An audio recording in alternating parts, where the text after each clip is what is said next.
Namaste, beloveds. This is Mother with Wisdom, and it's been a couple of days, but I've been moved to do this, so I'm just going to get into it. What I'm reading is Joseph Campbell, The Power of Myth, with Bill Moyers, and I'm going to show you just there's a lot of pictures in there. It's a kind of one of those illustrated books. So when I have pictures, I'll show them. But what I just showed you was Earth Goddess. When you have a goddess as the creator, it's her own body that is the universe. She is identical with the universe. And the second picture, I don't know if you could see that one or not, was the Egyptian cosmological story. And this is Shu separating Cebu and Nut. And it says, I have frequently thought that mythology is a sublimation of the mother image. We speak of Mother Earth, and in Egypt, you have the Mother Heavens, the goddess Nut, who is represented as the whole heavenly sphere. And this is chapter 6 in this book, and it's called The Gift of the Goddess. Myths of the great goddess teach compassion for all living beings. There you come to appreciate the real sanctity of the earth itself, because it is the body of the goddess. And this is just a reinforcement for me. Earlier, I was doing my own tarot reading, and I got from the 2013 Oracle deck, and the card I got was Sanctum, which was dealing with the temple itself, and the temple being the body and being that inner sanctum. So this is a lot of confirmation for that, and I'm just going to keep going on, beloveds.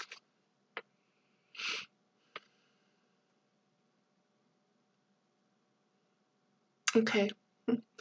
Myths of the great goddess teach compassion for all living beings. There you come to appreciate the real sanctity of the earth itself, because it is the body of the goddess. And this is what I've been sharing for a very long time now, that the earth is the body of the goddess. And we are symbiotic parasites living on her. She is our host. And we are not taking care of her the way we need to. That's because we're not taking care of ourselves. And what we do to ourselves, we do to her. So let me keep going, because this is quite a lot of information. So what this is, Moyers is, we'll say he's an interviewer, and he's entering Joseph Campbell. And so when you hear me say Moyers, that will be Moyers speaking. And when you hear me say Campbell, that will be Campbell speaking. So let me just get comfortable a little bit so that this can go. This is a big book. I didn't know it was this big, but here we go. The Lord's Prayer begins, Our Father, which art in heaven. Could it have begun our mother? Campbell. This is a symbolic image. All of the references of religious and mythological images are to planes of consciousness or fields of experience that are potential in human spirit. And these images evoke attitudes and experiences that are appropriate to a meditation on the mystery of the source of your own being. There have been systems of religion where the mother is the prime parent, the source. The mother is really a more immediate parent than the father, because one is born from the mother. And the first experience of any infant is the mother. I have frequently taught that the mythology is a sublimation of the mother image. We talk to Mother Earth. We talk of Mother Earth. And in Egypt, you have the mother of heavens, the goddess Nut, some say Nut, but I say Nut, who is represented as the whole heavenly sphere. And Moyers, I was seized in Egypt upon first seeing the figure of Nut in the ceiling of one of those temples. Campbell. Yes, I know the temple. Moyers. It's overwhelming in both its ability to evoke awe and in its sensual character. Campbell. Yes, the idea of the goddess is related to the fact that you're born from your mother, and your father may be unknown to you, or the father may have died. Fortunately, in the epics, when the hero is born, his father has died, or his father is in some other place, and then the hero has to go in quest of his father. In the story of the incarnation of Jesus, the father of Jesus was the Father in heaven, at least in terms of the symbiology. When Jesus goes to the cross, he is on the way to the Father, leaving the mother behind. Pay attention. Leaving the mother behind. And the cross, which is symbolic of the earth, is the mother's symbol. So, on the cross, Jesus leaves his body on the mother, from whom he has acquired his body, and he goes to the Father, who is the ultimate transcendent mystery source. Moyers. What impact has this Father quest had on us down through the centuries? Campbell. It's a major theme in myth. There's a little motive that occurs in many narratives related to a hero's life, where the boy says, "Mother, who is my father?" And she will say, "Well, your father is in such and such a place." And then he goes on the father quest. In the Odyssey, Odysseus, son of Telemachus, is a tiny babe when Odysseus goes off to the Trojan War. The war lasts for 10 years, and then, on his journey home, Odysseus is lost for 10 more years in the mysterious world of the mythological Mediterranean. Okay? Athena comes to Telemachus, who is now 20 years old, and says, "Go find your father." He doesn't know where his father is. He goes to Nestor and asks, "Where do you think my father would be?" And Nestor says, "Well, go ask Proteus. He's on the father quest." Moyers. In Star Wars, Luke Skywalker says to his companions, "I wish I had known my father." There's something powerful in the image of the father quest. But why no mother quest? Campbell.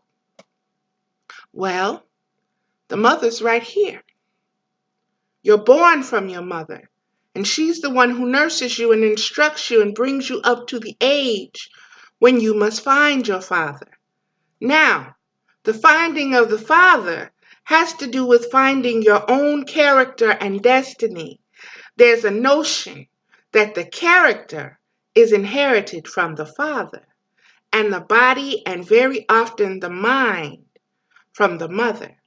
But it's your character that is the mystery, and your character is your destiny. So it is the discovery of your destiny that is symbolized by the father quest.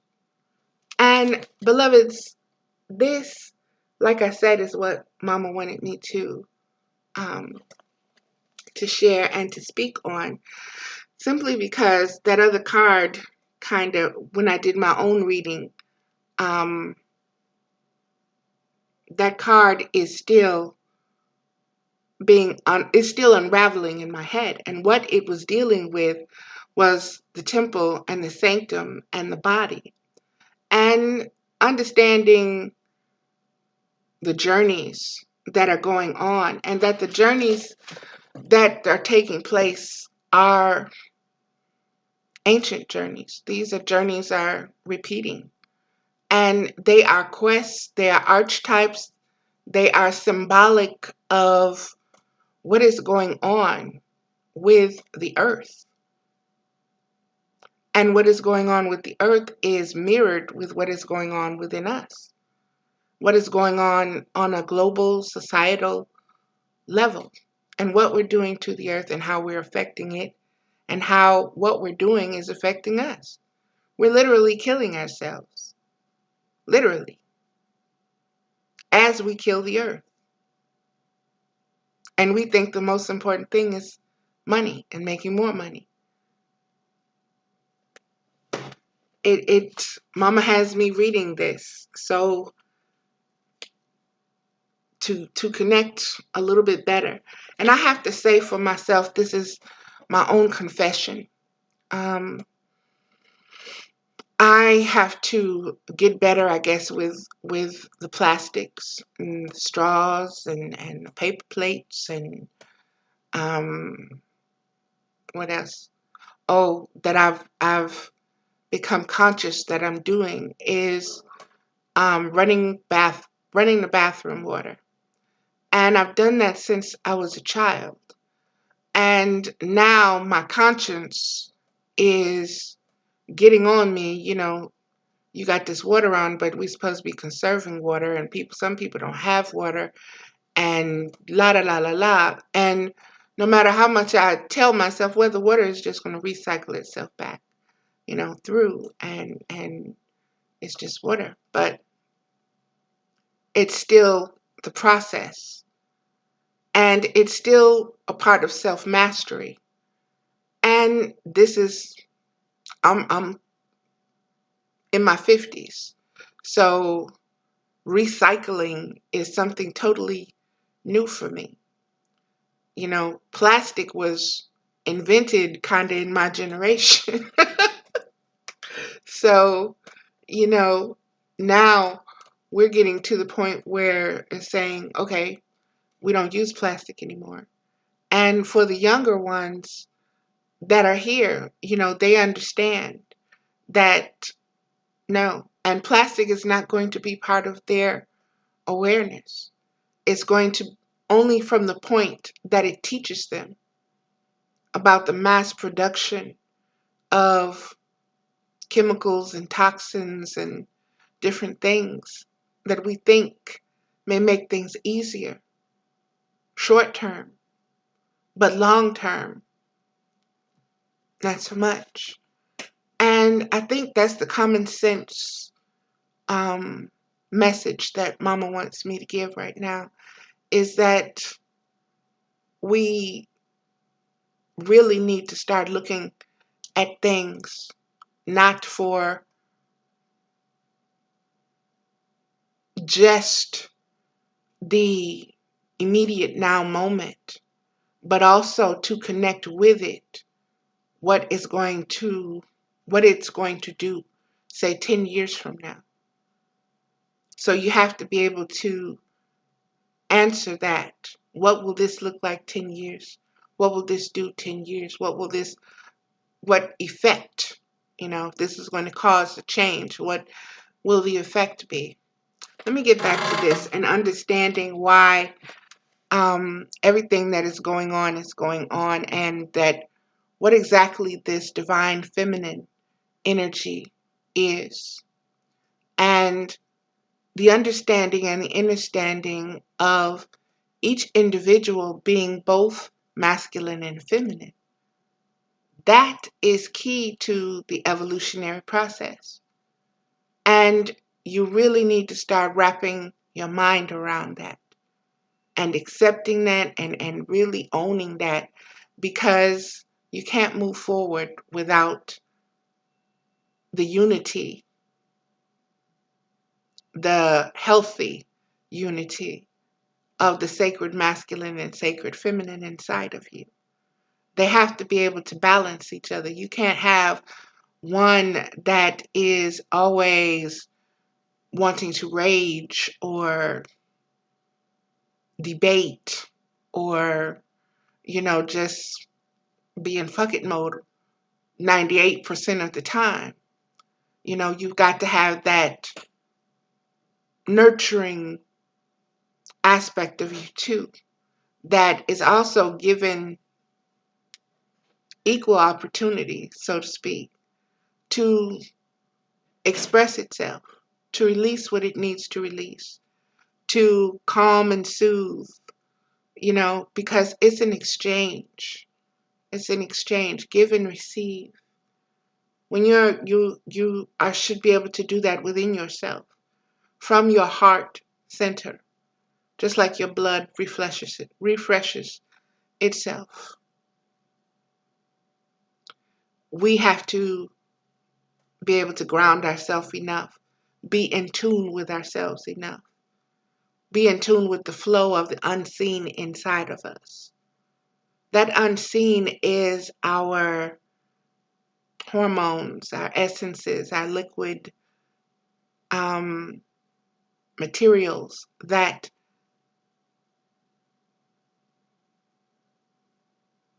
from what I'm being told, maintains spiritual health within the physical body. And that's very deep, and I'm just going to leave that there. But from what I was seeing, that's very deep. But let's move forward with this. This is focus. So, getting back to Campbell. The question was, it's overwhelming in both its ability to invoke awe and in its sensual character.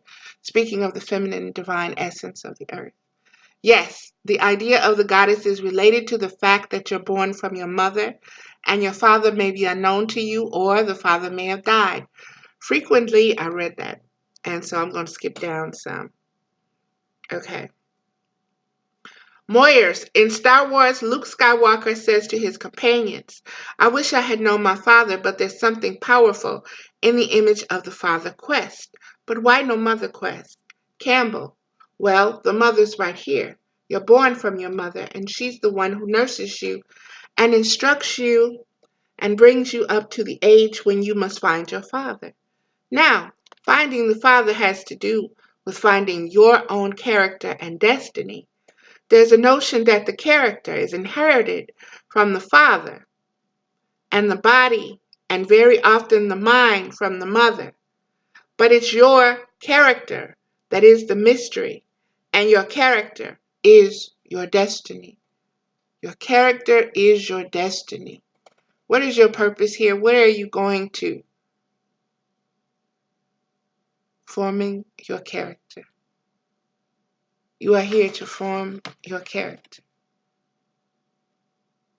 So, in forming your character, you can't be focused on Sally Sue and her character and her flaws or her perfection or everything that's going on with Sally Sue and her crew. You really, as much as you can, stay inside of you, figuring out you, learning your character. And when you find flaws, apologize to yourself, to others, forgive yourself. And beloveds, forgiving yourself is the hardest thing, especially for empaths. Is one of the hardest things. And I won't just say empaths, I'll say caretakers, because that's more apt, because you're so used to giving, and taking, only small increments to nourish yourself. So it's about finding the balance with your character. It's about establishing who you are as a being, and then having your life align with those principles.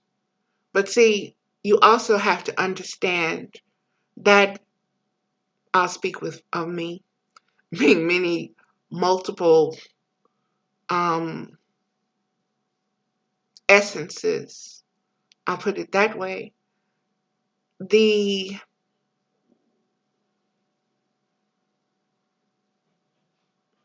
sometimes the focus of things is kind of, it goes back and forth simply because it, how can I say this?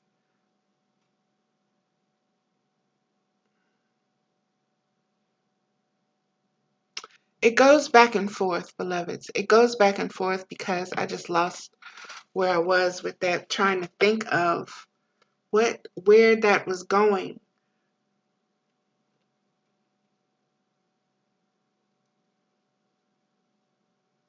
Okay.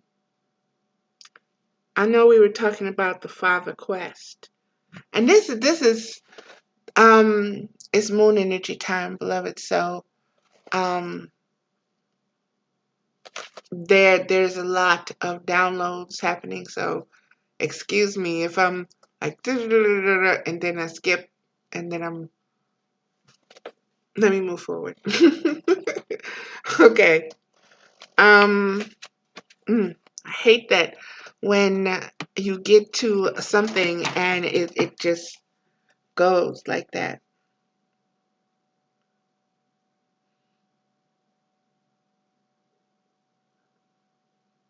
Okay, I was about the characters, your destiny. So it is the discovery of your destiny that is symbolized by the Father quest. There we go. I'm such a Taurus. I ain't gonna give it up. Um,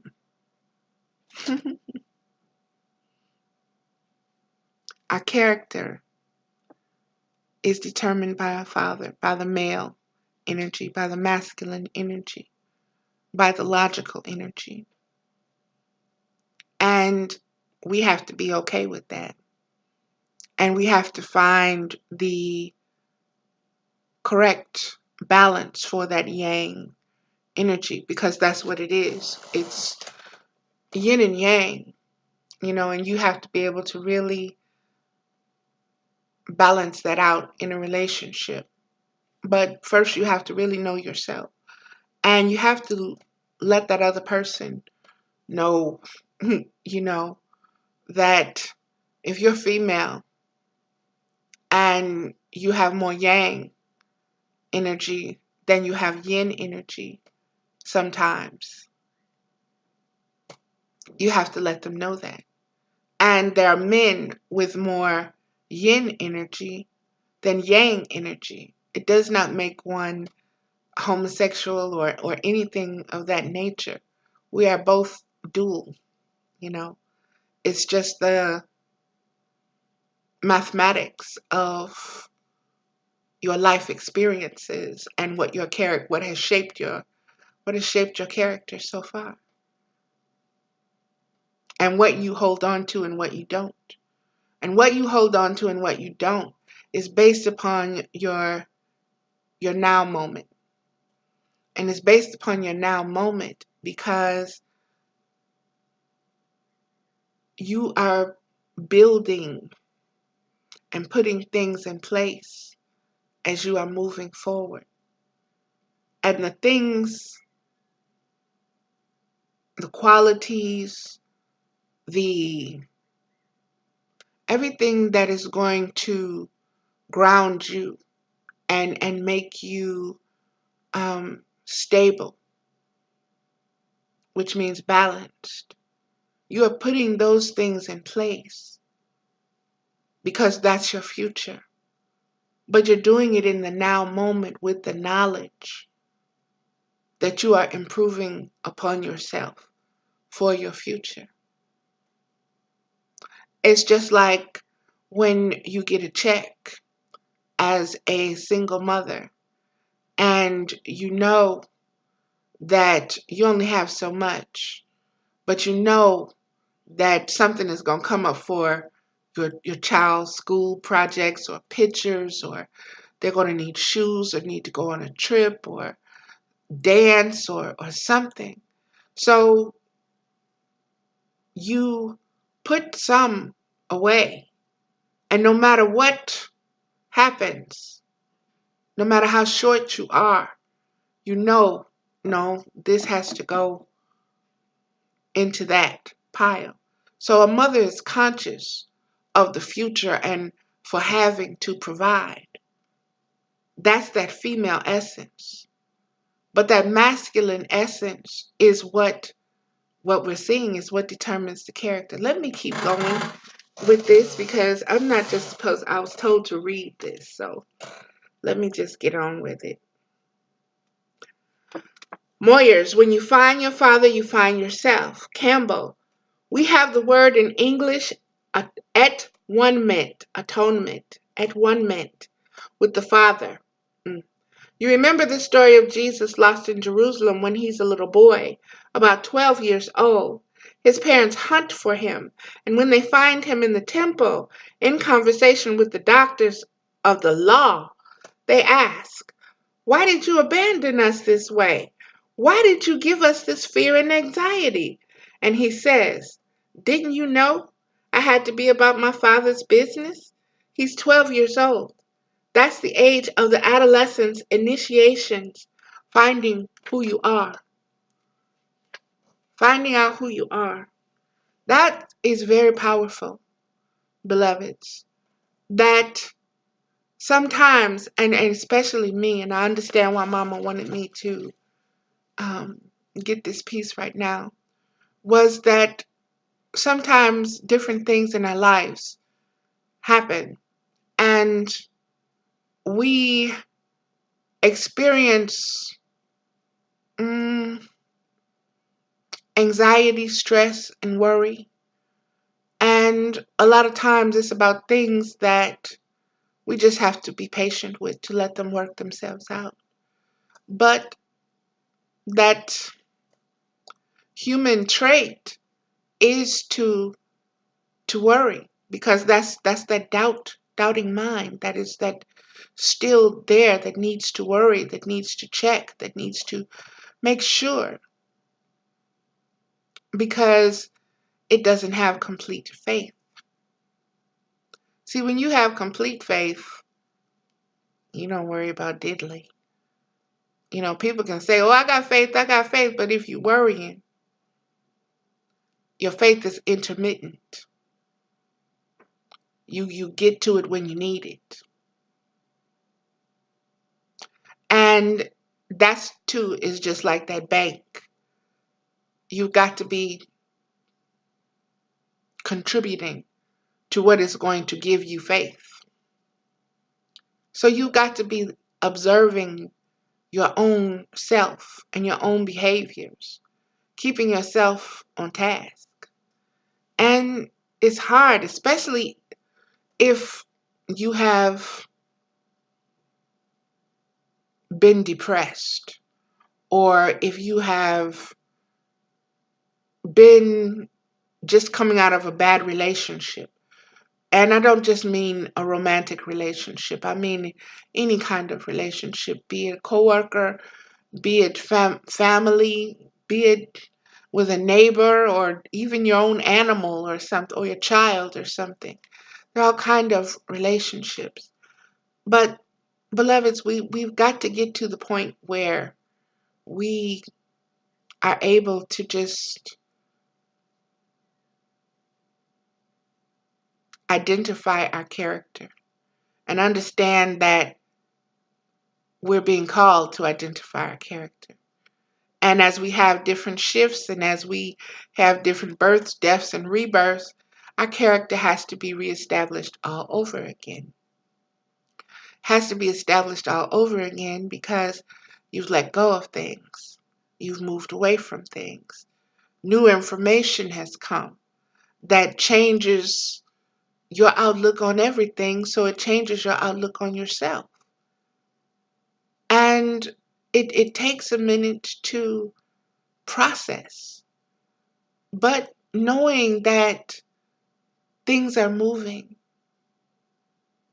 and they're moving at a way that you can see the awakening happening. You can feel the shifts taking place. You can feel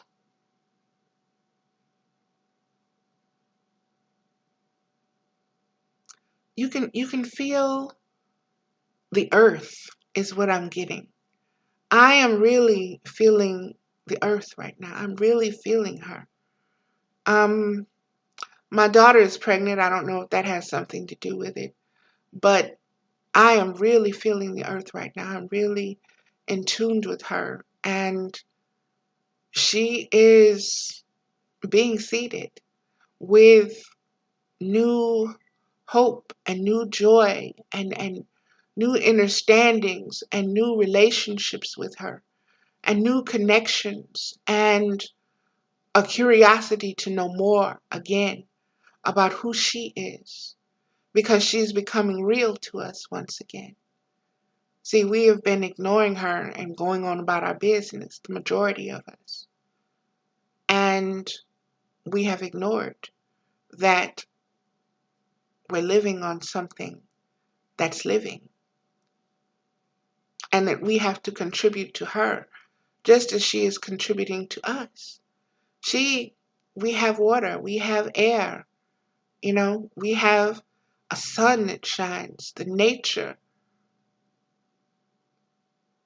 of the seasons and everything is its own beauty.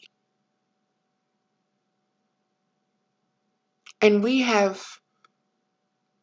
take it for granted. We've lost the connection because we have become so career oriented, so oriented outside of ourselves. That's what I said by when you have the birth, death, and rebirth. You really have to allow yourself to integrate, to know where you are. And beloveds, when you are getting yourself in, how should I say,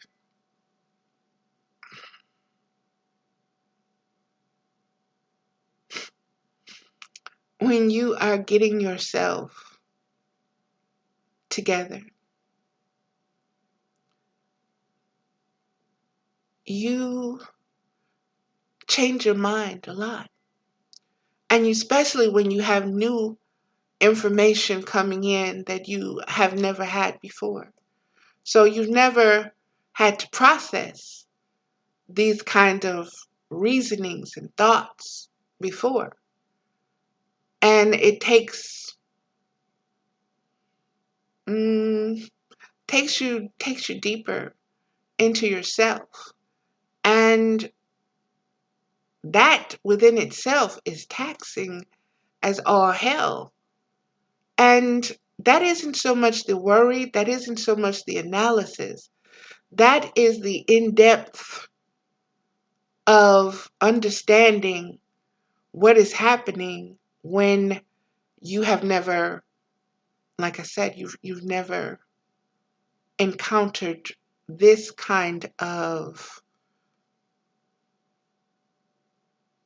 decision. I'll put it that way, about who you are and what you want and where you want to go moving forward and who you're going to be.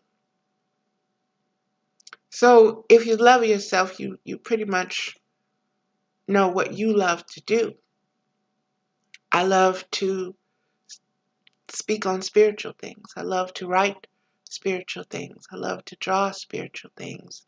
I love to do divination. I love to help humanity. I love to help the planet. I love children. I love animals.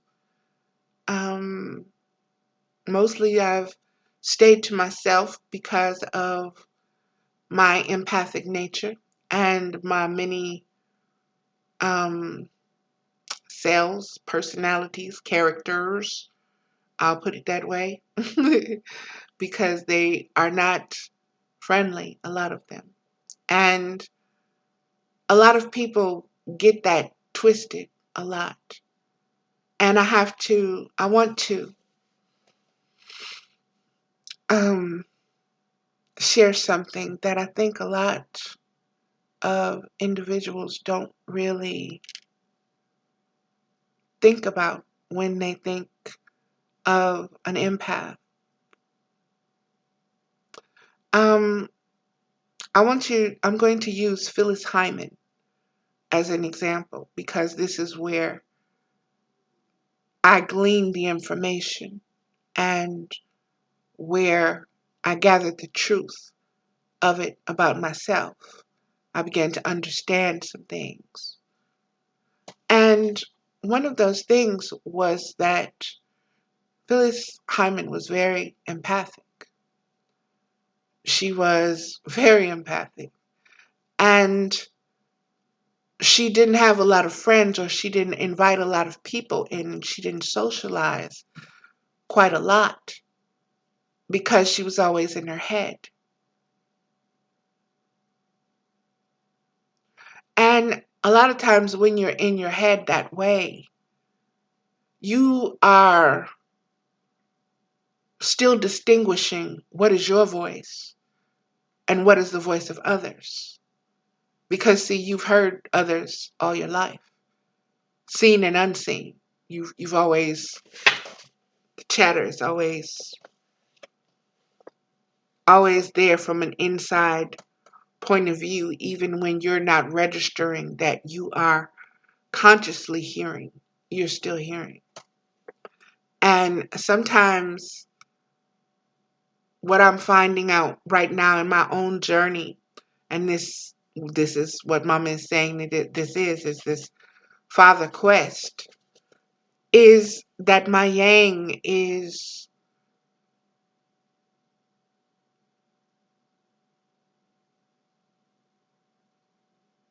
has been missing, has been not has been missing, but has been in control, has been missing in allowing balance, allowing the calm, allowing some of the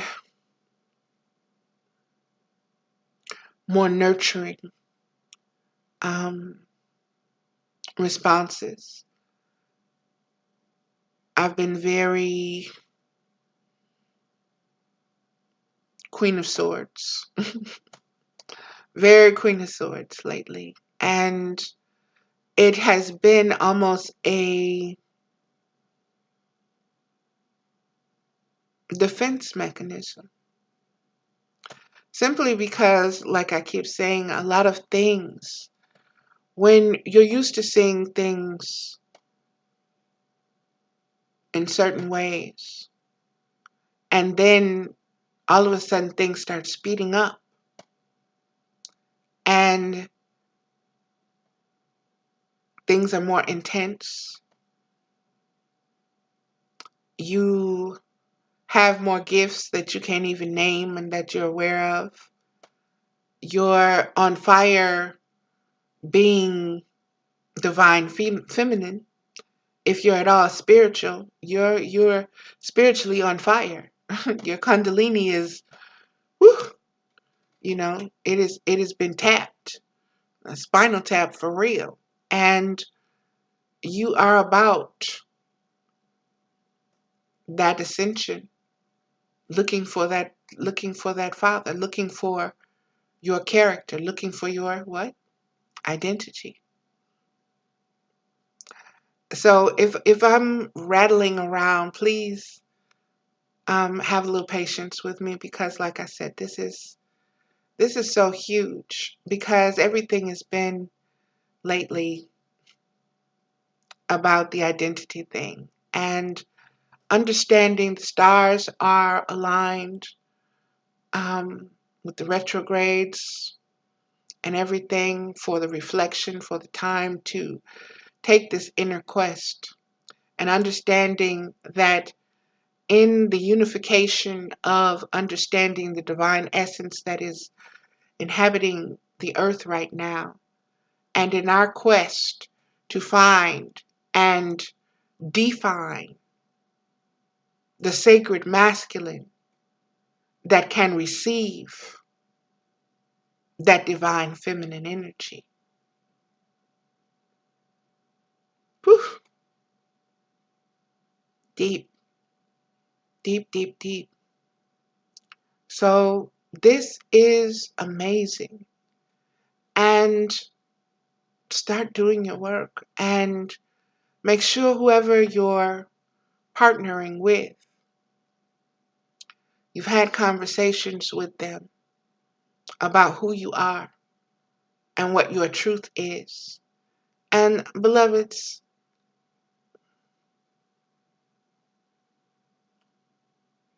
in order to let some things go, you have to bring about closure. And when you bring that kind of closure into situations, someone is getting hurt. And you yourself are hurting because you're letting go of something that helped you grow, and that in the now moment where it really helped you to define your character. It made you stand up for you. It made you look at things and say, I've been doing that all my life. I'm not going to do that anymore in a relationship. That didn't work out before, and that's not working out now. I'm not giving up my spirituality and my beliefs of who I am to accommodate who you are. And if you loved me, you wouldn't want that. You wouldn't want that. You would want me at my best. And me at my best is being me. It's not being your fantasy of me. It's being my fantasy of me. It's being on that quest to determine my character and who I am. I have to do that.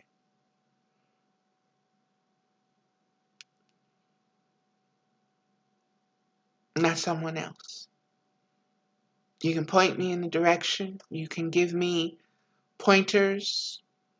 You can give me affirmations. You can, come and knock me upside the head and say, all right, that's enough in the pity pot. Get your ass up, Valerie. Come on. You can be there and support the journey, because on finding who you are, you're also releasing who you are not. So you have to understand what you have 50-something years, what you have held on to as your armor, as your protection, as your suit of clothes, the emperor's clothes, You've been holding on to this forever. And now it's like, okay, we're entering into this new phase and you need a whole new character. Not because somebody else says you do, but because you've outgrown your old one. You're like a snake now who shed its skin. What pattern is your new skin going to be? What colors are you going to pick up from the wind, from your environment?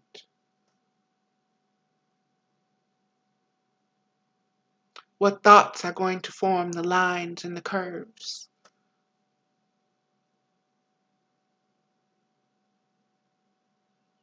That is the pattern of you. A lot has to go into it, beloveds. A lot has to go into it. So this Father quest is very important. Let me get back to it. I'm being told that this is very deep, especially since I don't know, it's December. December is hard for a lot of people. And it can be hard for you. But when you're an empath, oof, sometimes, getting back to the um, Phyllis Hyman. I got on a tangent, didn't I? Getting back to the Phyllis Hyman deal. A lot of times, an empath will be more introverted simply as a way of keeping things straight within themselves. Has nothing to do with other people, them liking them or not liking them. It's just keeping things straight in their own head. What voice is theirs and what voice belongs to someone else? Did that come from them, or did that come from something that they read or from something that they heard? Me, myself, I like to be authentic. So I like things to know that they are original and that it did come from me, and I didn't just read it and repeat it or something like that. And that's my own personal quirky flaw or whatever you want to call that. But Phyllis Hyman was like that. And reading that, I understood that about myself. That is one of my things, especially in understanding that a lot of times we interact in a social manner when you're not used to being social, trying to be normal or trying to appease that person or trying to please that person. And you feel like you're walking on eggshells because you don't know how to be around them. You don't know how to allow yourself to just be because you don't know how they will receive you. So the giving of yourself is kind of stilted, you know? And it's very, very stilted at times. But there are other things when you know someone's character and you know that that person is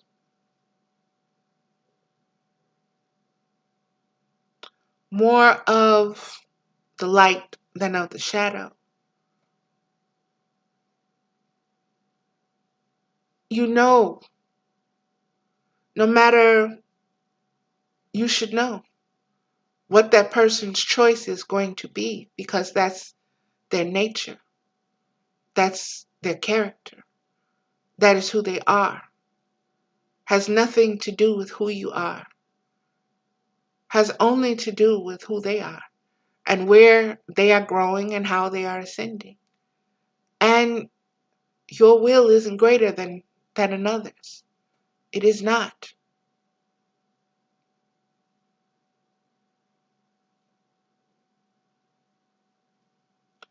So let me keep going forward. There are a lot of key points in this, and let me see, I'm at 4834.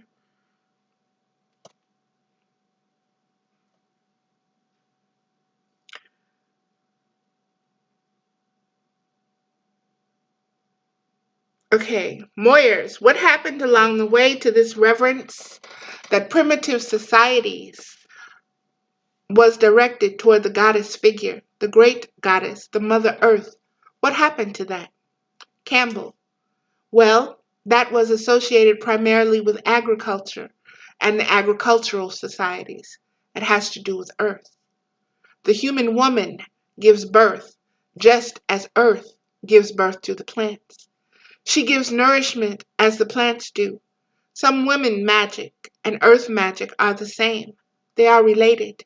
And the personification of the energy that gives birth to forms and nourishes forms is probably female.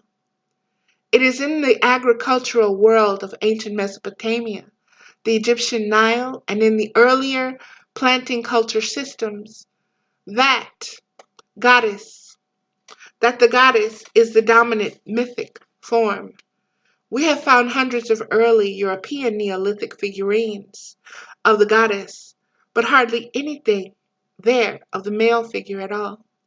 The bull and certain other animals, such as the boar and the goat, may appear as symbolic of the male power, but the goddess was the only visualized divinity in that time. That was the optics.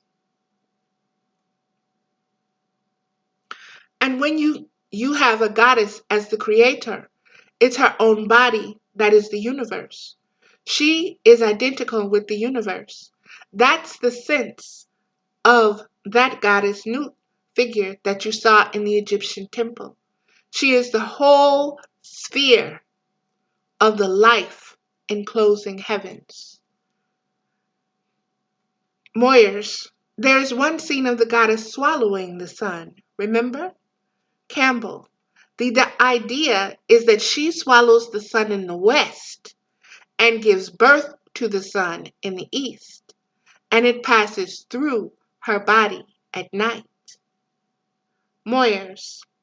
So it will be natural for people trying to explain wonders of the universe to look at the female figure as the explanation of what they see in their own lives.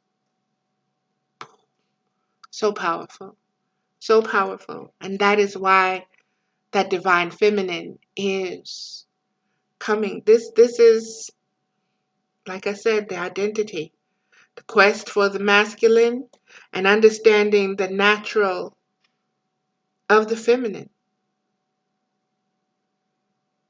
and the figure, the eight, the geometrics.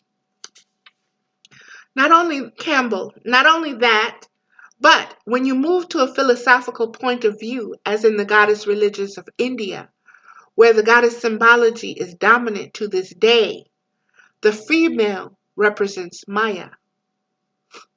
Maya card just came up on Facebook the other night.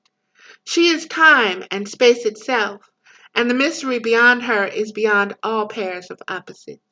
So it isn't male and it isn't female.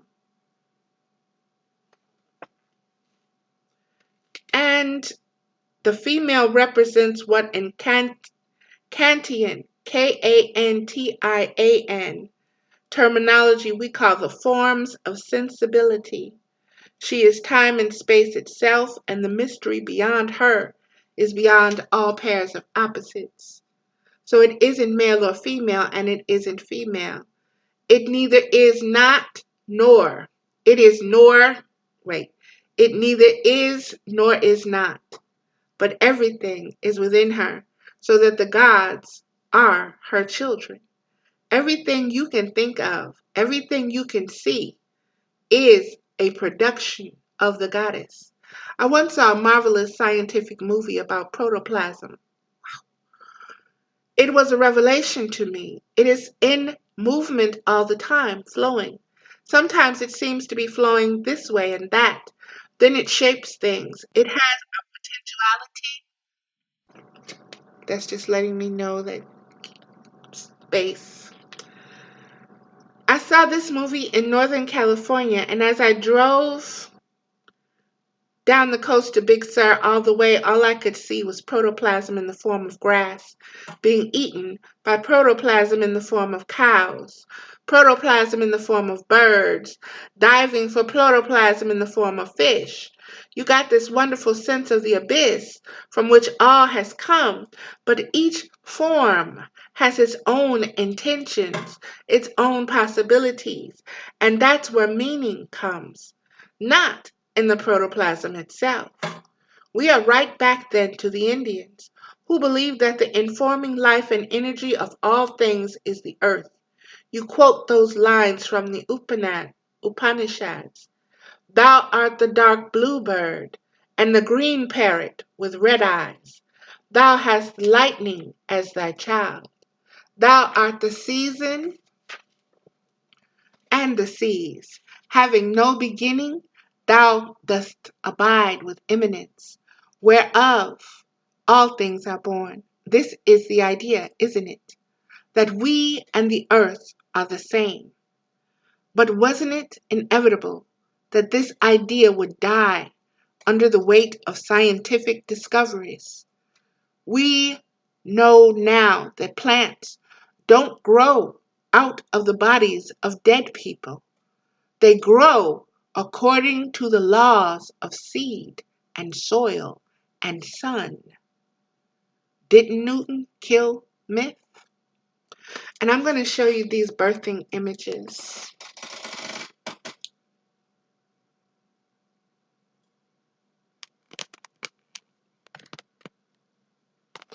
And I'm just going to read it.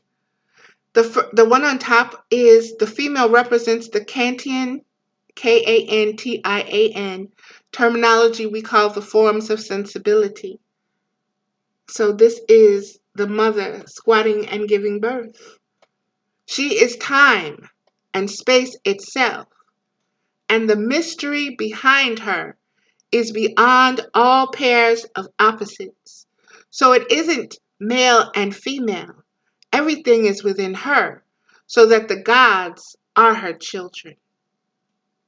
That is deep, and I am going to meditate on that simply because it's not finished. That is code. that has a lot. It just has a lot that's not there with it. That needs to be fattened up. Okay, let me get back to it.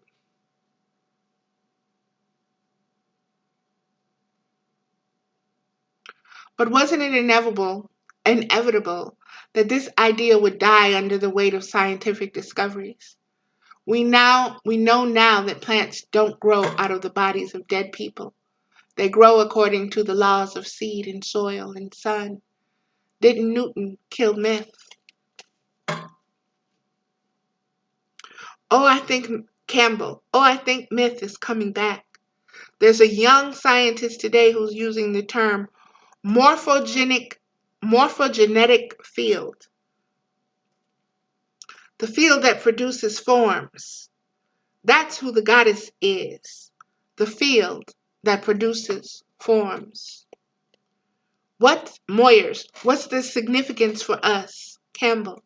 Well, it means to find what is the source of your own life and what is the relationship of your body, your physical form, to this energy that animates it.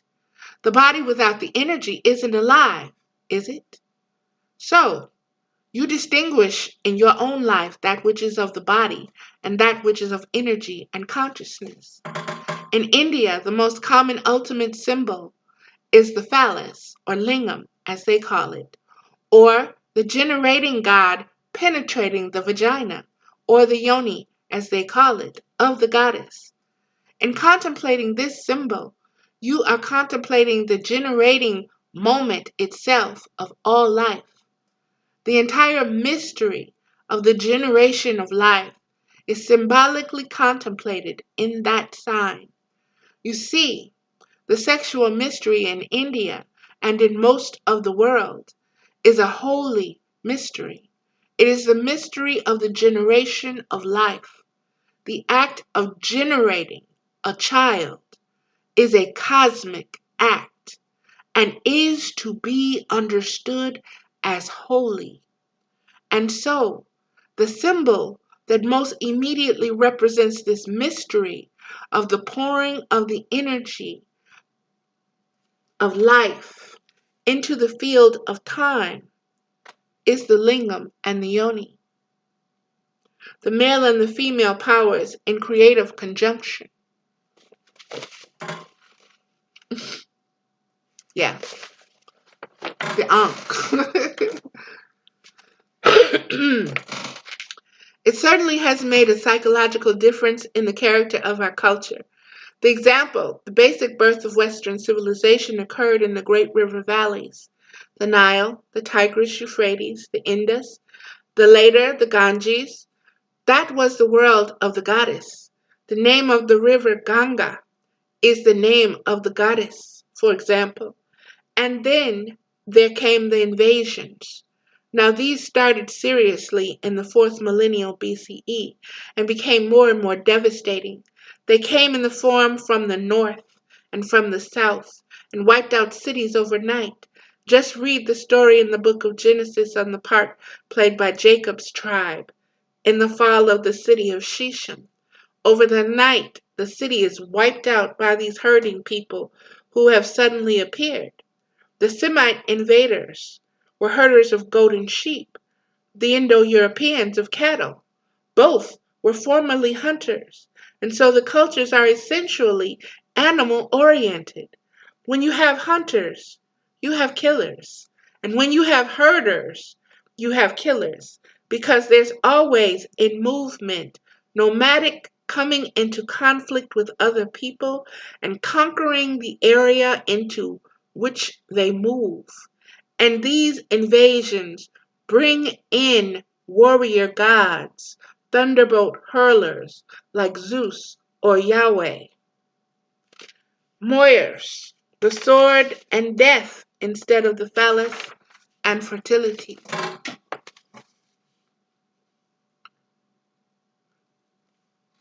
That's right.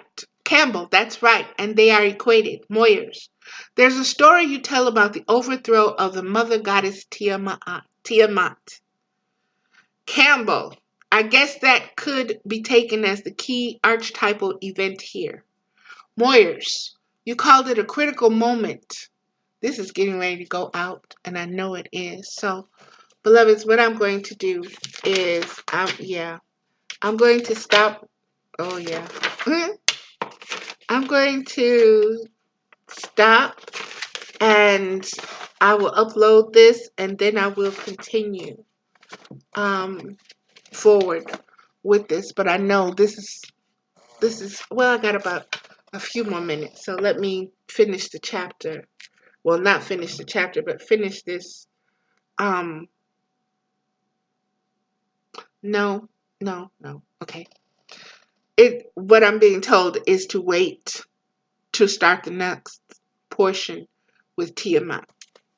So this portion, beloved, was that of what the mother goddess is, why we need her, the formation of her character, and how we proceed with learning how to get along as sacred masculine and sacred feminine. And understanding that the process first has to be practiced inside oneself. So to speak, before you go and practice on someone else, you really have to know yourself because you are in a process. And make sure that whoever you're getting involved with know that you're in the process of healing. So healing is first and foremost,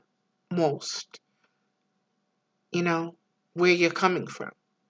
And a lot of people in the beginning will say they understand that or they can help that or they whatever, but it tends to go just, I don't know, just hasn't worked. And so what I'm where I'm at right now is getting the help that I asked for and understanding that it is divine help and understanding that in accepting divine help, I have to be divine in my response to receiving it in order for it to have the character that I needed to have for me. And that's a lot of times it's How do you have that conversation with someone? A lot of times you are still floundering with the process that you're doing to define what you're even looking for yourself. You know that you're looking for something within you. It's there, you feel it, you've always felt it, you've always known it, but what is it? What does it look like fully? What is it? You feel it, it speaks, and when it speaks, oh my.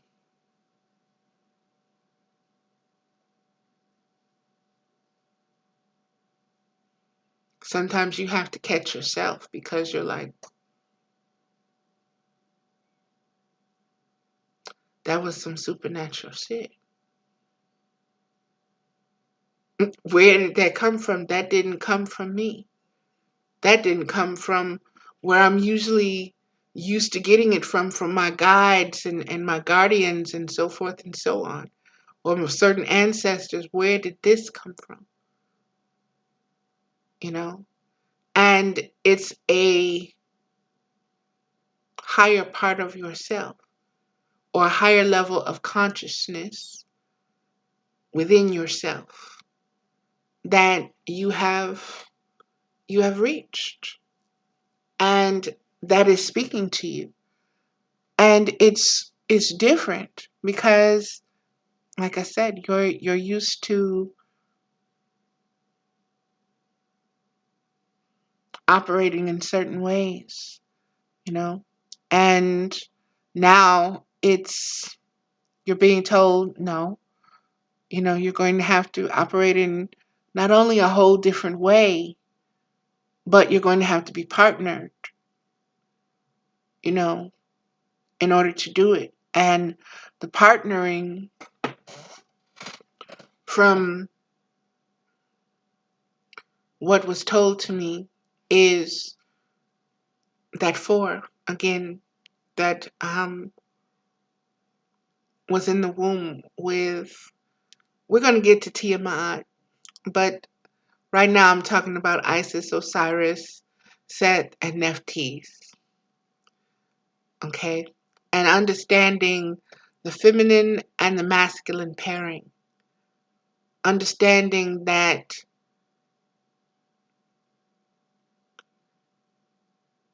and I'm just going to put it out there because it's sitting here.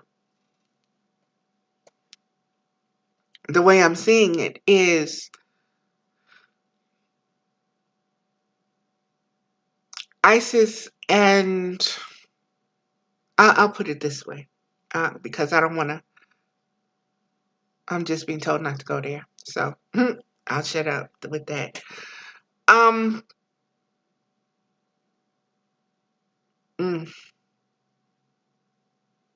the Agdad, the four, Isis and Osiris, Set and Nephthys. You have to understand the dynamics and the balancing and the different combinations that you get when you combine their characters.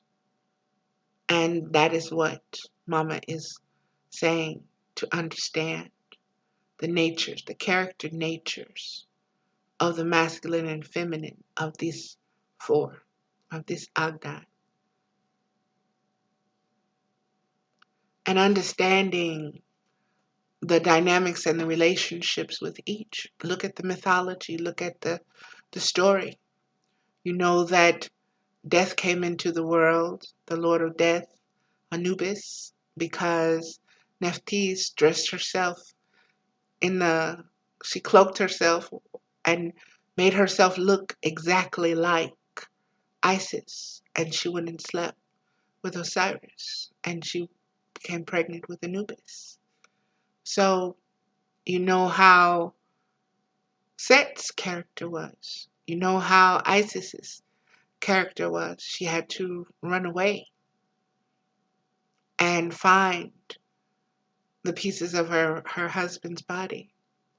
And beloveds, we have to understand and understand the metaphysiology, the metaphorics, the essence of the story itself is about the formulating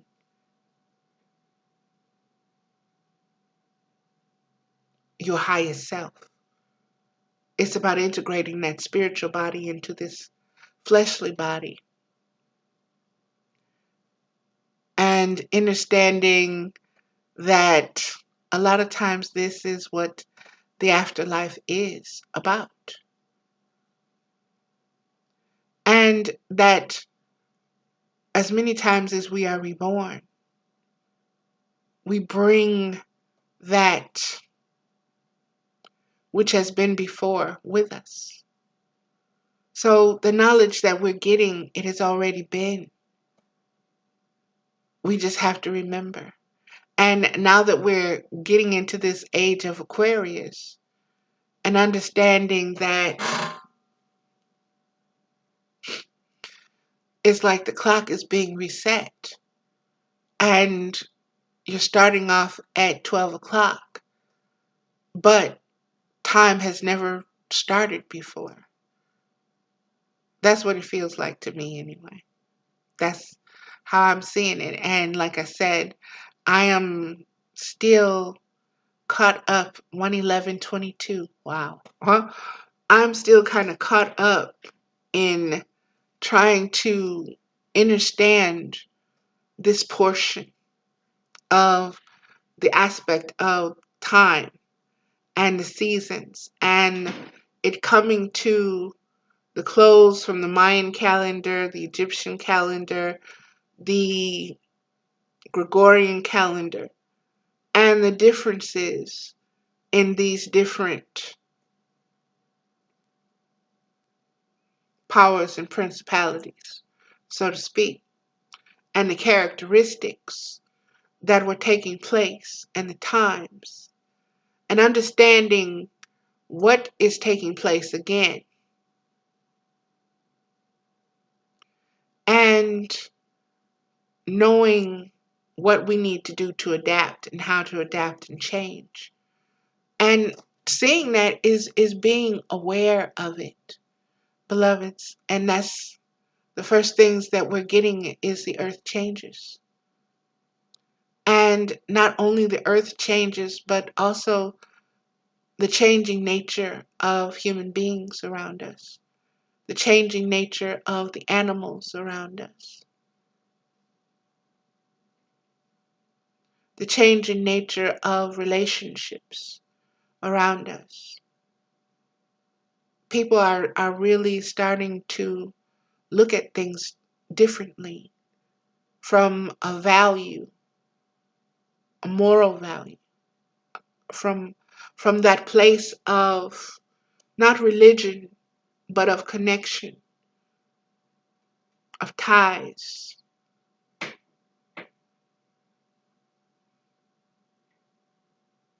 Okay, that's going to do it. And I'll be back with the other readings. Thank you.